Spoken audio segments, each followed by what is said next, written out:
Allah Ta'ala berfirman, dan apabila ketetapan telah jatuh atau diputuskan terhadap mereka, kami keluarkan sejenis binatang melata dari muka bumi yang akan mengatakan kepada mereka bahwa sesungguhnya manusia dahulu tidak yakin kepada ayat-ayat kami. Penjelasan.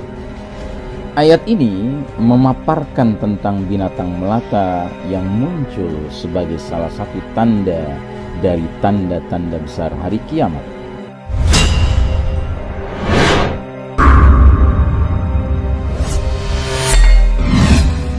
Allah Ta'ala berfirman, dan apabila ketetapan telah jatuh atau diputuskan terhadap mereka, kami keluarkan sejenis binatang melata dari muka bumi yang akan mengatakan kepada mereka bahwa sesungguhnya manusia dahulu tidak yakin kepada ayat-ayat kami. Penjelasan. Ayat ini memaparkan tentang binatang melata yang muncul sebagai salah satu tanda dari tanda-tanda besar hari kiamat. Kemunculannya berkaitan dengan jatuhnya ketetapan terhadap manusia, dan telah diperselisihkan tentang apa yang dimaksud dengan ketetapan itu. Setidaknya ada beberapa pendapat, di antaranya ketika siksa telah diwajibkan terjadinya. Inilah pendapat yang paling sahih. Dikatakan yang dimaksud dengan ketetapan tersebut adalah apa yang dituturkan Al-Quran yang berupa peristiwa datangnya hari kiamat dan kengerian yang ada di dalamnya. Dikatakan juga maksud ketetapan adalah kematian ulama dan lenyapnya ilmu. Dituturkan pula maksudnya adalah apabila mereka tidak diperintahkan dengan kebaikan dan tidak dicegah dari kemungkaran. Artinya ketika sudah hilangnya aktivitas al-amru bil ma'ruf wan nahyi 'anil munkar, memerintahkan yang ma'ruf, mencegah dari kemungkaran. Ayat ini menjelaskan bahwa binatang melata ini keluar dari dalam bumi, dari dalam tanah. Dalam hal ini binatang tersebut sangat mirip dengan mukjizat Nabi Saleh alaihi salam, yaitu ketika seekor unta keluar dari dalam batu besar. Dikatakan sesungguhnya binatang tersebut anak unta Nabi Saleh alaihi salam. Dikatakan juga itulah binatang dalam bentuk anak Adam, bagian atasnya berada di awan sedangkan bawahnya berada di bumi. Dikatakan pula selain itu, kesimpulan dalam masalah ini adalah binatang yang besar yang muncul sebagai salah satu tanda dari pertanda hari kiamat. Adapun hakikatnya, Allahu a'lam bissawab, tiada seorang pun yang mengetahuinya kecuali Allah Subhanahu wa ta'ala. Ulama berbeda pendapat tentang soal kemunculan binatang melata ini dari dalam bumi. Dikatakan ia keluar dari Bukit Safa di Mekkah. Dikatakan juga ia muncul dari gunung Abu Qubais. Ada pula pendapat menyatakan ia muncul di antara rukun atau sudut Ka'bah dengan maqam Ibrahim. Dituturkan juga ia keluar di Tihamah.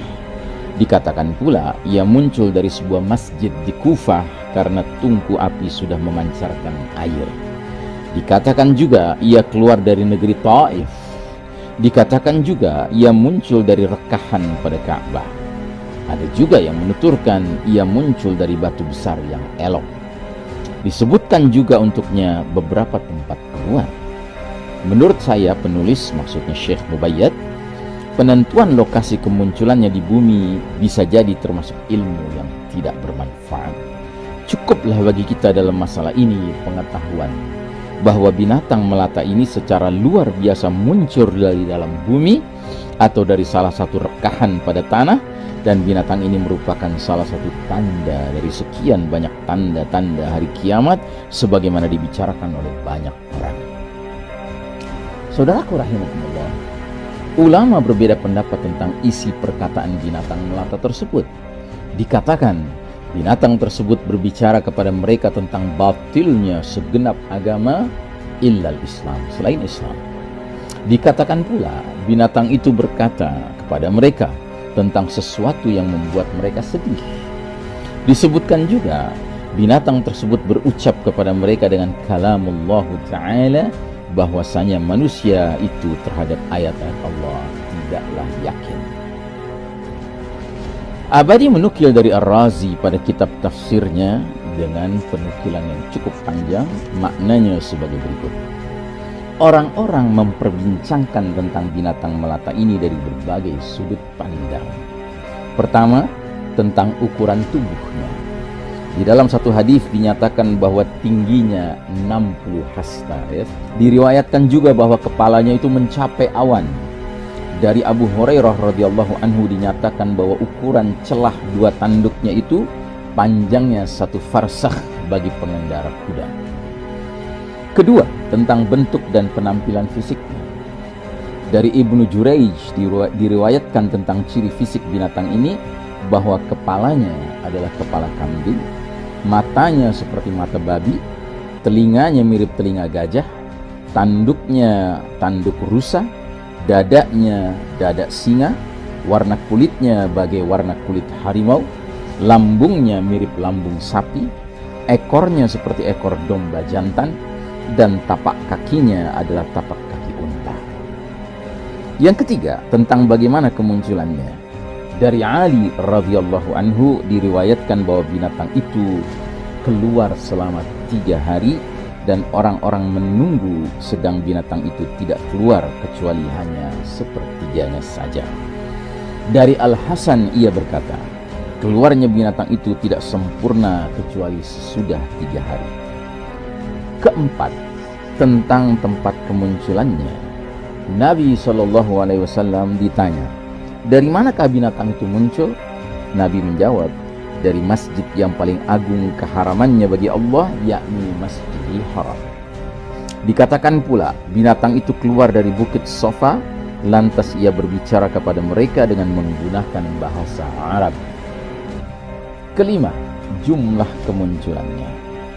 Diriwayatkan bahwa ia muncul sebanyak 3 kali. Ia muncul dari wilayah paling ujung Yaman, kemudian ia bersembunyi, kemudian ia muncul lagi di perbukitan, lalu ia bersembunyi dalam kurun waktu yang lama. Lantas orang-orang menyaksikan keberadaannya di masjid yang paling agung keharamannya dan paling mulia bagi Allah Ta'ala. Tiada yang menakutkan bagi mereka kecuali kemunculannya di antara rukun sudut Ka'bah di seberang perkampungan Bani Makhzum, arah kanan luar dari Masjidil Haram. Maka sebagian orang ada yang lari dan ada juga yang berdiri berhenti. Ketahuilah, tiada petunjuk pada kitab ini yang menguatkan semua kebenaran informasi tadi dalam urusan-urusan tersebut. Jika berita dalam urusan ini benar adanya dari Rasulullah SAW, maka wajib terima. Tetapi jika tidak, maka tidak perlu digubris sedikit pun. Dari Abdullah bin Amr radhiyallahu anhuma, ia berkata, aku hafal dari Rasulullah SAW sebuah hadis yang aku tidak akan melupakannya sesudah ini. Aku mendengar Rasulullah SAW bersabda, sesungguhnya tanda hari kiamat yang pertama kali muncul ialah terbitnya matahari dari arah terbenamnya. Munculnya binatang melata kepada manusia pada waktu duha. Salah satu dari keduanya muncul sebelum yang satunya, sedangkan yang lain mengikutinya segera. Ini diriwayatkan oleh Imam Muslim. Artinya ini adalah isyarat kalau matahari sudah terbit dari tempat terbenamnya, binatang melata sudah keluar dari dalam bumi, berarti akhir dunia ini, peristiwa dahsyat as-sa'ah, kiamat, sudah amat sangat dekat.